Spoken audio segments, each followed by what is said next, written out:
ঢাকা শহরে এক ধার্মিক মেয়ে ছিল। ছোট থেকে নামাজ, রোজা, কুরআন তেলাওয়াতে নিয়মিত ছিল সে।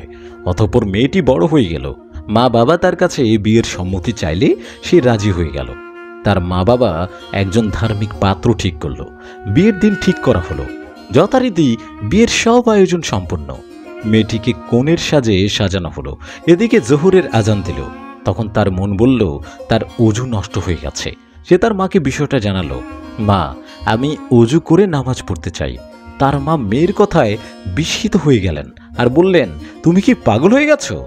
আত্মীয় স্বজন সবাই বলতে লাগলো, আরে কি বলছে এসব? এক্ষুনি বরযাত্রী এসে পড়বে, তোমার সাজ নষ্ট হয়ে যাবে। বরযাত্রী এই অবস্থায় দেখলে কি বলবে? তখন তার মা আবারও বললেন, আমি তোমার মা, আমি নির্দেশ দিচ্ছি তুমি এখন নামাজ পড়বে না। তুমি যদি এখন অজু করো আমি কষ্ট পাবো। মেয়ে জবাবে জানালো, আমি আল্লাহকে ছাড়া আর কাউকে ভয় পাই না। নামাজ না পড়ে আমি এখান থেকে যাব না। মা, তুমি জানো নামাজের কোনো মাপ নেই। মানুষ আল্লাহর অবাধ্য হতে পারে না। তার মা জবাব দিলেন, মেকআপ ছাড়া মেহমানরা তোমাকে দেখলে কি ভাববে? তাদের চোখে তোমাকে কি সুন্দর লাগবে? মেয়ে তখন বলল, আল্লাহ যা করবেন আমার মঙ্গলের জন্যই করবেন। মা, তুমি এই নিয়ে চিন্তা করো না যে আমি সৃষ্টির বিচারে সুন্দর কিনা। কে কি বলবে তার জন্য আমি আল্লাহর বিধান অমান্য করতে পারবো না মা। মেয়েটি তারপর আসর থেকে উঠে অজু করতে শুরু করলেন এবং তার সব মেকআপ মুছে গেল। কিন্তু সে এসবের কিছুই পরোয়া করল না। অতঃপর মেয়েটি নামাজ পড়তে চলে গেল। সে যথারীতি নামাজ আদায় করতে লাগলো।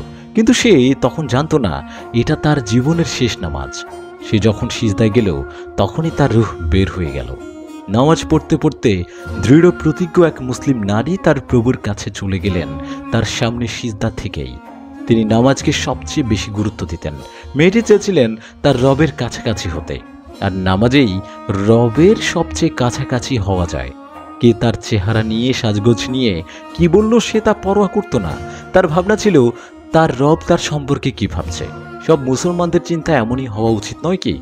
বেশ কিছুক্ষণ হয়ে গেল, মেয়ে আসছে না। অতঃপর মেয়ের মা নামাজের ঘরে মেয়েকে দেখতে গেল। মা দেখল মেয়ে এখনো সিজদায়।